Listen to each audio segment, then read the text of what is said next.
Oupsie! Vous l'avez compris, j'ai fait beaucoup d'achats en Corée et je vais vous montrer tout ça. Petite remise en contexte, je suis allée en Corée du Sud. Moi, une des raisons pour laquelle la Corée du Sud ça me chauffait de fou, c'était pour la skincare coréenne. J'avais trop hâte de tester la skincare coréenne. À savoir aussi que dans les pop-up et quand il y a des événements, on peut gagner très facilement des produits gratuitement. Donc il y a pas mal de miniatures, de trucs en fait j'ai eu gratuitement. Je vais commencer par un des premiers produits que j'ai acheté. Ça, c'était une recommandation de Céline. Céline, c'est une copine du coup que je me suis faite en Corée au pop-up Milia Matcha. Elle a un compte Instagram de skincare et elle fait des prestations skincare en Belgique, voilà, à Bruxelles si vous voulez aller voir. Elle nous a parlé d'une crème à base de vitamine C qui est assez connue chez Medicube. Donc comme une petite pigeonne, je l'ai achetée. C'est une crème encapsulée, donc c'est un gel autour et à l'intérieur il y a des capsules de vitamine C qui donc explosent sur la peau quand on masse. Et en fait je l'ai essayé parce que on a eu un petit coffret avec cette crème et des échantillons, genre 7 petits échantillons comme ça pour tester la crème pendant 7 jours. Et franchement c'est incroyable le glow que ça fait. Dans cette boutique Medicube, il y avait un jeu où on pouvait essayer d'attraper des produits et ensuite tous les produits qu'on attrapait, on les gardait. Et là j'ai eu plein d'échantillons. Crème au collagène, toner collagène, crème pour les pores, un sérum aux peptides, un cleanser, un sérum pour le glow. Après ça c'est trop pratique, genre par exemple là la crème hydratante et tout c'est trop pratique pour les voyages. Donc ça je les garde précieusement. J'ai aussi eu des pads pour le visage, vous savez, j'en ai pas acheté d'ailleurs des pads pour le visage mais j'ai vu ça partout sur Insta. En gros c'est des sortes de pads ronds, carrés, peu importe, que tu mets sur ton visage et je sais pas ce que c'est censé faire, j'y crois à moitié à ces trucs là. C'est pour ça que j'en ai pas acheté mais en tout cas j'en ai eu de Medicube donc on verra si ça fonctionne. Le même jour on est allé au pop-up Milia Matcha le matin même.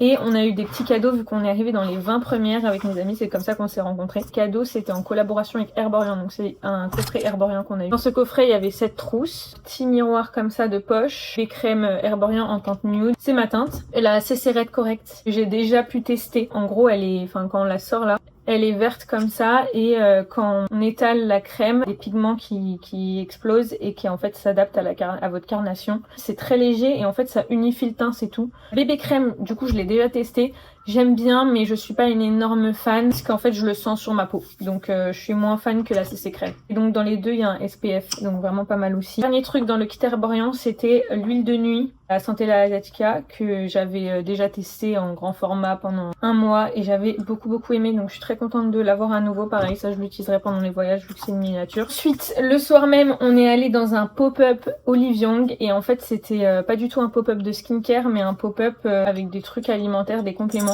Donc là on a eu quelques petits trucs, on n'a pas trop compris ce que c'était. Il y a 2 tubes comme ça, je crois que c'est des vitamines, genre là ils disent Vital F. Il faut que je traduise ce que c'est mais on n'a pas trop compris. Il y avait également ce petit échantillon là. Pareil, je crois que c'est un truc énergisant ou quoi, je sais plus. Une sorte de petit shot de vitamine, je crois, aux fruits. Pareil, encore une fois, faut que je traduise. Je suis désolée, je vous donne des informations bancales, mais ça c'est pas du tout la skincare. Enfin, c'est pas le plus intéressant, ça, on les a eu gratuitement à un pop-up. Le lendemain, je suis allée dans la boutique Mixun. Et donc là-bas, on a pu faire un diagnostic de peau.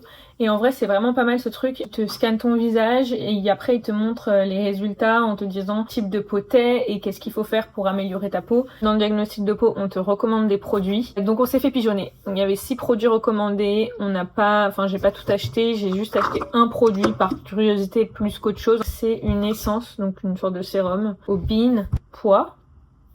Je sais plus, je crois que c'était des pois chiches, je sais plus, mais c'est un produit, genre c'est un actif que j'ai vu que chez Mixun, c'est un peu genre leur produit phare. J'ai voulu tester, je l'ai pas encore ouvert, je le testerai quand j'aurai fini les sérums que je teste déjà. Quand on achetait un produit, on va avoir une sorte de petite pochette comme ça avec des trucs à l'intérieur, des miniatures, une huile nettoyante pareil au bean, une crème solaire à la Centella, une mousse nettoyante à la Centella et une crème au bean également. Pour l'instant, les 3/4 des produits c'est des trucs offerts. Il y avait également un autre jeu où on pouvait gagner un produit. J'ai juste gagné un masque, donc je suis quand même assez contente. Je suis retournée, je sais plus quand. J'ai refait ce jeu-là et j'ai gagné une petite routine en échantillon.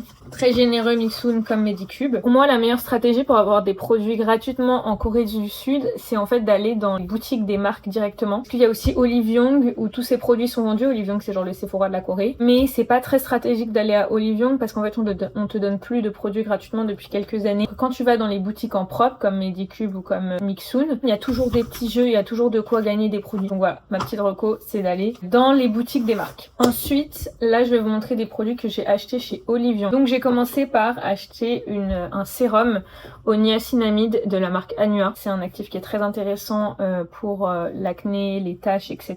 Ça correspondait vraiment à ce dont j'avais besoin. Et en effet, j'ai vu des changements.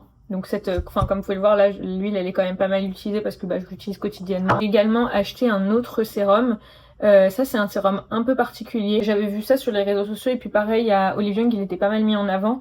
Et en gros c'est pas mal pour tout ce qui est acné etc. En fait ce truc c'est assez agressif donc faut le mettre seulement tous les 3 jours. Tu le sens que c'est agressif, c'est à dire que quand tu mets t'as un peu des picotements sur ton visage. Faut le mettre avant sa crème et tu le sens vraiment le produit quand tu le mets. Et avec ça dans le paquet il y avait des échantillons du même produit. Niveau crème solaire chez Olive Young, j'ai acheté la crème solaire phare du moment en Corée. J'ai acheté juste parce qu'elle était à la mode et recommandée. C'est une crème solaire hydratante qui est SPF 50. Paquet pour celle-ci il y avait également un petit format gratuit. J'ai pris une deuxième crème solaire qui pareil est pas mal mise en avant et réputée. Donc cette marque, je sais pas, genre je la voyais partout sur les réseaux avant. Une crème solaire, ça je l'ai testée sur ma main en magasin, je l'ai pas ouverte encore donc je vais pas vous montrer. Mais c'est une crème solaire qui est rafraîchissante et c'est trop agréable. En gros tu mets et ça te fait un effet super frais. Donc je trouve ça trop bien pour l'été. C'est aussi SPF 50+. Troisième crème solaire que j'ai acheté, celle-là j'avoue que de base je voulais pas spécialement la prendre mais en vrai j'ai craqué en essayant en magasin. Donc c'est toujours la même marque, Beauty of Johnson. Cette fois c'est une crème solaire comme ça en stick. Et en fait c'est une folie ce truc. Quand je l'ai essayé en magasin ça m'a trop impressionné parce que tu l'appliques. Et ensuite genre quand tu touches ta peau, t'as l'impression d'avoir rien mis. Et en fait, ça m'a choquée. Parce que j'ai jamais eu cette sensation. Généralement, t'as un peu la peau grasse ou, je sais pas, genre tu le sens quoi quand tu mets un produit sur ta peau. Et bah là, tu mets le truc, tu touches ta peau instantanément. T'as l'impression d'avoir rien mis. Et c'est en effet matifiant. Et moi qui ai la peau qui transpire beaucoup en été et qui graisse du coup sur la zone T, ça m'intéresse beaucoup. Niveau maquillage, j'ai pas pris grand chose. Mais j'ai craqué pour 3 produits. Un rouge à lèvres comme ça. Ce truc une fois qu'il sèche, ça ne bouge pas, genre vraiment. Je vous montrerai. Donc là pour vous montrer la teinte, ça ressemble à ça. Bon, on voit pas grand chose, mais je vous montrerai après. J'attends que ça sèche et ensuite je vous montrerai à quel point ça ne bouge pas. J'ai pris une sorte de gloss là, comme ça, parce que moi j'ai une sorte d'addiction pour les gloss. C'est je crois hydratant pour les lèvres, un truc comme ça. Je me suis fait pigeonner très clairement. Toujours dans le thème des rouges à lèvres, ça par contre je n'ai pas acheté, mais je l'ai eu gratuitement, pareil, en rentrant dans un pop-up. Le pop-up c'était assez particulier de toute façon, enfin vous l'avez vu dans le dernier vlog. Déjà juste pour rentrer dans la boutique, on te donnait un masque, sachant que ces masques coûtent un peu cher en plus. Quand t'installais leur application et que tu faisais un compte, t'avais un produit offert. Donc là j'avais le choix entre quelques produits offerts et c'était que du maquillage et j'ai pris un gloss, j'ai craqué pour un gloss. En vrai j'aurais dû prendre, il y avait des highlighters qui étaient absolument magnifiques, j'aurais dû en prendre un. Et ça c'est un gloss repulpant et en fait c'est horrible, genre le truc c'est du piment sur la bouche, en fait c'est à base de piment. D'habitude les trucs repulpants c'est mentholé donc je supporte assez bien, mais là c'est vraiment du piment.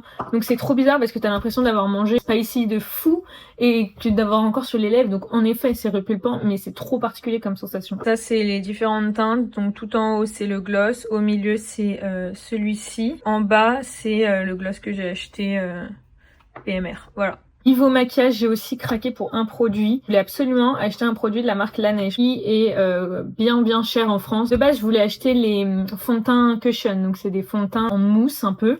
Mais il n'y avait pas du tout ma teinte. En revanche, j'ai testé quelques produits dont une poudre matifiante et en fait ça m'a choquée. C'est une poudre blanche comme ça et en fait c'est ultra... Oula, j'en ai mis beaucoup. C'est ultra matifiant. Moi, quand je l'ai testé la première fois ça m'a choquée et surtout le fini sur la peau, il est trop particulier, genre t'as la peau toute douce après. Ce fini là, il reste toute la journée sur ta peau. Ah, on va pas voir pour être honnête, mais franchement c'est vraiment indescriptible comme sensation. Ah, peut-être là on voit que cette main elle réfléchit beaucoup plus la lumière que celle-là. Niveau maquillage, en vrai c'est tout ce que j'ai acheté que ça et j'ai eu lui gratuitement. Mais voilà, je trouve que j'ai été assez raisonnable sur le maquillage. J'ai également craqué ça, je me suis vraiment fait pigeonner. Pour un contour des yeux. Donc en fait je suis rentrée dans une boutique de la marque de ce produit là, donc VT je crois ça s'appelle comme ça. Elle m'a clairement chopé, elle m'a fait tester plein de trucs. J'ai résisté, c'est-à-dire qu'elle m'a proposé 15 produits, j'ai résisté pour ne pas les acheter. En revanche, il y a un produit sur lequel j'ai craqué, c'est un contour des yeux au collagène. Elle avait un autre contour des yeux mais elle m'a dit toi t'es jeune donc il te faut du collagène. Craqué pour la simple et bonne raison qu'en fait c'est un embout un peu particulier qui vibre. Donc ça stimule la circulation sanguine de la petite vibration et en plus l'embout est en métal donc c'est très très frais. J'ai des cernes très marquées et très violets donc elle m'a dit que ça c'était top. Donc on verra ce que ça va donner. Là ça se voit pas hein, mes cernes mais parce que j'ai mis de l'anti-cerne. Il est temps de vous montrer comment ce rouge à lèvres fonctionne, à quel point il tient. Donc il va pas tenir à 100% hein, parce qu'en fait c'est un rouge à lèvres qui n'est pas mat. Ça va toujours laisser une teinte sur la peau. Donc je vais vous montrer. Donc là si je retire le rouge à lèvres, bah il y en a toujours. Et en fait c'est une folie parce que tu peux frotter autant que tu veux, il y aura toujours une petite teinte et donc bon sur la main c'est chiant, on s'entend, mais sur les lèvres du coup c'est bien parce que tu peux boire, manger etc et tu auras toujours une petite teinte sur tes lèvres. Niveau skincare il y a encore une boutique qui m'a attrapée, donc cette fois j'étais en train de marcher dans la rue à Ginza et il y a un monsieur qui distribue des fleurs, je suis allée le voir, c'est l'ouverture de leur boutique à Ginza. Un petit jeu où tu pouvais gagner des produits, j'ai joué, j'ai gagné un petit sérum. J'ai aussi eu ce petit pot de crème qui va avec. Dernier produit skincare qui n'est pas un masque que j'ai acheté. C'est pareil, je me suis fait conseiller par Céline, c'est ce masque. Je vous ai dit qu'il n'est pas un masque, mais qui n'est pas un masque en tissu quoi. C'est ce masque qui est pareil de la marque des crèmes solaires, là, Beauty of Johnson. C'est un masque anti-pores. Et enfin, on va passer à la partie tant attendue, tous les masques que j'ai achetés. Ça n'a pas été raisonnable, mais je me suis raisonnée. Donc voilà, ça c'est la bête, c'est tout ce que j'ai acheté. Donc déjà il y a ces masques de la marque Medicube qui sont très très trendy. Ça c'est les masques un peu en gel siliconé là comme ça. Des masques au collagène. Donc ça en vrai si ce n'était que moi j'en aurais acheté plus mais c'était très cher. Retrouver ça, donc c'est des petits échantillons de sérum que j'ai aussi eu dans un pop-up de cette marque, Isoy. C'était encore un événement, c'était pour la sortie du sérum. Tu faisais un petit jeu et t'allais gagner un produit, tu savais pas ce que t'allais gagner. Si j'avais su que je gagnerais que des échantillons de sérum, j'aurais peut-être pas perdu mon temps là-dedans. Donc niveau masque, j'ai pris un masque comme ça de la marque Dr. Jart. Donc ça je me suis fait influencer par Andy Ella qui dit que ça c'est les meilleurs masques de Corée. En vrai c'était cher, j'ai trouvé, c'était 7000 won, donc à peu près 4 euros. Et j'ai trouvé ça un peu cher, donc en vrai pour moi c'est hors budget. J'en ai pris qu'un, juste pour tester.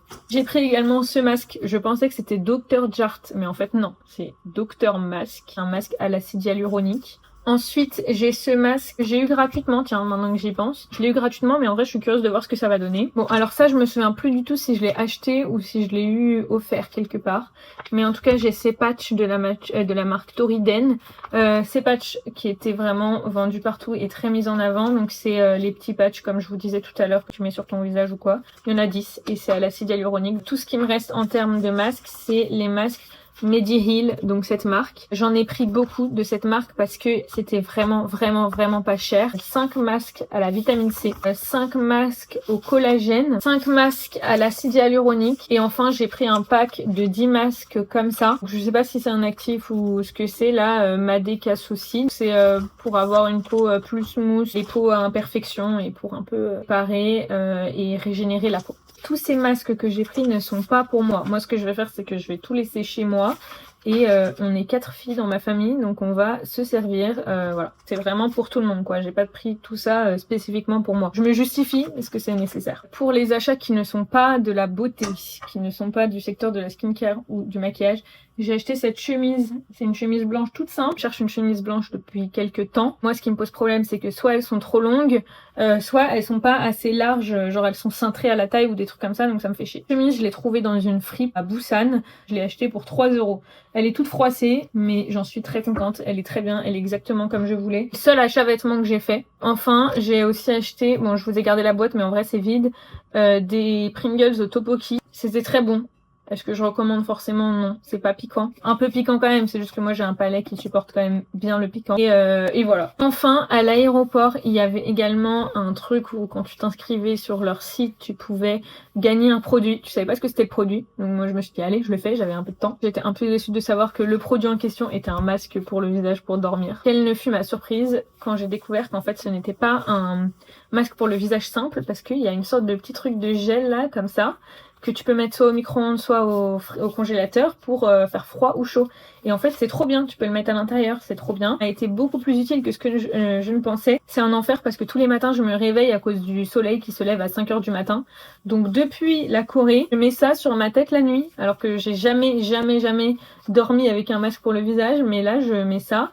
Et franchement, je dors mieux le matin, je me réveille plus à cause de la lumière, donc je suis contente. Seul défaut, je dirais, c'est que la matière est pas très agréable pour les yeux et je pense que c'est pas très bien pour la peau. Ce qu'il faudrait pour les masques pour le visage comme ça, c'est que ce soit en soie. Mais bon, j'ai pas l'argent d'acheter ça, donc je vais me contenter de mon petit truc gratuit obtenu à l'aéroport. Voilà, je pense que je vous ai montré tout ce que j'ai acheté. En vrai, je trouve que j'ai pas trop été dans l'excès. Genre vraiment, je me surprends parce que peut-être que les masques j'en ai acheté beaucoup, mais encore une fois c'est pas que pour moi, genre j'ai acheté pour tout le monde. Il y a encore 2-3 trucs encore une fois que je vous ai pas montré parce que c'est pour des cadeaux, donc j'avais pas envie de vous montrer. Mais voilà, au global c'est tous mes achats en Corée du Sud et je trouve que j'aurais pu acheter beaucoup plus. Bon, avant de vous quitter, je vais quand même faire un petit retour sur ce que j'ai pensé de la Corée du Sud parce qu'au final je l'ai pas fait dans le vlog. Au global, j'ai trop aimé.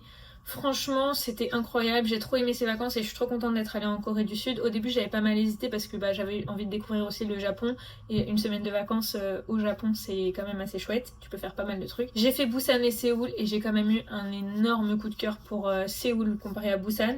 Busan c'était trop bien et je suis contente d'avoir commencé par Busan, mais c'est vraiment une destination vacances, une destination plage. Oui, je fais ma manucure en même temps, mais bon, on perd pas de temps ici. Busan c'est quand même assez différent parce qu'il y a un peu de tourisme, mais c'est plutôt une histoire de paysage et de beaux panoramas, etc. Là où Séoul c'est plutôt la vie, la ville, etc. Donc deux choses différentes de la Corée que je suis contente d'avoir vues. Ce que j'ai beaucoup aimé à Séoul, c'est notamment en fait le fait que ce soit une ville ultra vivante. Que tu t'ennuies jamais, que t'aies toujours des trucs à faire et que ça bouge beaucoup, ça change beaucoup, donc c'est trop agréable. Là où à Busan, en fait tu le sens, la population elle est quand même assez vieille, donc c'est beaucoup moins actif. Mon gros coup de cœur à Séoul, de toute façon je l'ai dit dans le vlog dernier, c'est vraiment Hongdae. J'y suis retournée 3 soirs sur 4 parce que j'ai trop aimé et j'avais juste envie d'aller là-bas le soir, j'avais envie d'aller nulle part autre. C'est une ambiance de fou. En revanche, je trouve que ça doit être encore mieux quand t'es avec des amis. Parce que y a beaucoup d'activités en fait à faire à plusieurs, que ce soit les plats à partager comme le dak galbi qu'on a mangé le premier soir, ou les karaokés, les photomatons, les trucs comme ça. C'est vrai qu'à la fin j'étais un peu là en mode ok trop bien, mais le jour où je reviendrai pas seule. Je pense que tu peux faire des trucs seul, mais tu t'amuses un peu moins. En revanche, un petit truc qui m'a un peu gênée, un peu bloquée, c'est que j'ai pas eu une très bonne expérience sociale des Coréens. Notamment à Busan, où franchement là j'ai vraiment que des interactions assez désagréables avec des Coréens, où tu te sentais, enfin, même dans les restaurants, t'étais pas bien accueilli, on te regardait mal, enfin je sais pas. Après j'ai cru comprendre que c'était aussi leur manière de parler, leur manière de communiquer, que leur langue était assez... trash quoi, enfin tu vois c'est pas un truc tout gentil tout mignon comme le japonais avec une voix super aiguë.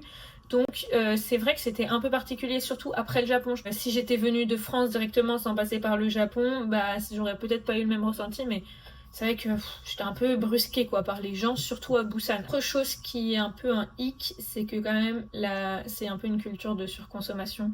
En fait là, je dis ça après vous avoir fait un haul de 15 minutes sur tous mes achats, mais c'est assez délirant comment ça te pousse à surconsommer.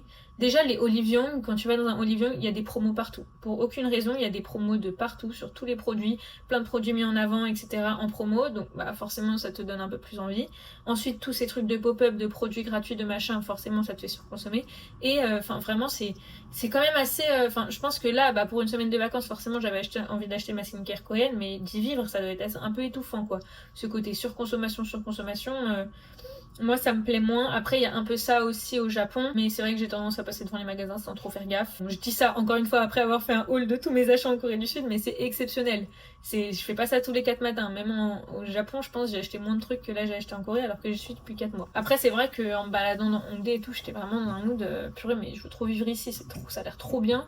Mais en y réfléchissant avec un peu de recul et en étant revenue au Japon, je me dis quand même que je préfère 1000 fois ma vie au Japon, que c'est tellement plus calme et tellement plus agréable au quotidien. Je pense que si j'avais passé 6 mois à Séoul, j'aurais kiffé, mais j'aurais peut-être pas eu cette envie de revenir comme là je l'ai au Japon, parce que là je suis là depuis 4 mois et je sais pertinemment que dans un an je vais revenir au Japon, alors que c'est vrai qu'en Corée peut-être que j'aurais un peu moins eu cette sensation. Après je le dis, je l'ai pas vécu, donc c'est vraiment que des hypothèses. C'est quand même beaucoup plus bruyant que le Japon, ça m'a fait un peu un choc quoi. Quand j'ai mis un pied à Busan et que j'ai entendu les gens parler dans le métro, ça m'a quand même pas mal surprise. J'ai déjà vu passer sur les réseaux ce truc de en Corée du Sud Sud, il faut pas parler dans le métro. Non, c'est faux. Les gens gueulent dans le métro, ils se gênent pas, donc ne vous gênez pas. La nourriture est très différente. Déjà, il y a beaucoup de choses piquantes. Pour les personnes qui aiment pas trop le piment, vraiment faites attention parce que moi personnellement j'ai une très bonne résistance au piquant, donc vraiment j'ai eu aucun problème à aucun moment, mais je sais que ça peut être très problématique pour les gens parce que il y a du piment partout et il faut faire assez attention. Il faut toujours demander sans piquant pour les personnes qui n'aiment pas le piquant. Je trouve qu'il y a quand même un culte de la beauté qui est encore plus présent que ce que j'imaginais. Il y a aussi le côté chirurgie esthétique qu'on n'a pas trop au Japon. Toutes les meufs, même les mecs d'ailleurs, ont fait de la chirurgie. C'est un délire, tu le vois dans la rue. Là-bas, je portais plus d'attention à mon apparence que je peux porter au Japon ou en France. Ça te fait rentrer dans ce culte de l'esthétisme un peu inconsciemment. Après, c'est vrai que moi, de base, j'y connais pas grand chose à la culture coréenne parce que je consomme pas du tout de K-drama, je consomme pas du tout de K-pop, je suis pas du tout dans les trucs de culture coréenne. Moi, à part la skincare, j'y connais un peu rien. Tout ce que je connais de la Corée, je les ai vus dans des vlogs sur YouTube. Je suis arrivée en Corée et j'étais un peu là en mode... en fait, j'y connais rien. Comment ça fonctionne ici. Du coup, c'est vrai que c'était un peu perturbant. Ça m'a quand même un peu donné envie de me renseigner sur ce pays. Bon, j'aurais peut-être dû me renseigner avant d'y aller. Peut-être un peu creuser sur l'histoire et sur les habitudes et de pourquoi c'est comme ça. Vu que moi, quand j'ai visité les palais, j'étais un peu... Bon, c'est un palais, quoi. Je sais pas pourquoi il est là, je sais pas qui vivait là, je sais pas... Je connaissais rien. Mais au global, j'ai trop aimé. Je trouve que vraiment Séoul, c'est une manière de vivre. C'est un mode de vie. C'est trop agréable. Enfin, j'ai trop hâte d'y retourner avec des gens, avec des amis, avec mes sœurs, avec peu importe avec qui. Mais je pense que c'est un voyage qui se fait avec des gens. De toute façon, dans un an, je pense que j'aurai fini toute ma skincare. Donc je serai obligée d'y retourner pour refaire mon stock, quoi, finalement. Je vous laisse là avec cette vidéo. On se retrouve, je sais pas quand, pour des nouvelles aventures au Japon.